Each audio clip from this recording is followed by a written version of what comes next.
প্রধান উপদেষ্টা এম নাসির উদ্দিন পরিকল্পনা করেছেন যে নির্বাচনে প্রবাসীরা অংশগ্রহণ করবে, তবে প্রথম বছরে সবাইকে এতে অংশ নিতে হলে তা সম্ভব হবে না বলে পরীক্ষা করবেন। মূলত ইস্যুকর্তারা সমস্ত প্রবাসীকে একসাথে ভোটাধিকার দেবেন না, এমন বক্তব্য জানালেন প্রধান উপদেষ্টা এম নাসির উদ্দিন। পরিকল্পনা করা হয়েছে নির্বাচন ইভিএম এর মাধ্যমে হবে না। বিগত 11 বছরের মধ্যে নির্বাচন অনুষ্ঠানের পর একদিনের মধ্যে স্বাধীনভাবে ভোট পরিবেশনের বিষয়ে এটি বলা হয়েছে।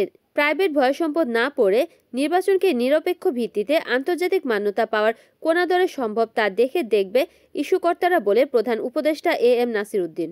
স্থানীয় সরকার নির্বাচন করবে নাসির উদ্দিন বলেন, কিন্তু সেখানে স্বতন্ত্র সব রিপোর্ট আসার পরই প্রস্তুতি দিয়ে দেবে বাংলাদেশি সরকার, প্রধান নির্বাচন উপদেষ্টা মন্তব্য করেছেন।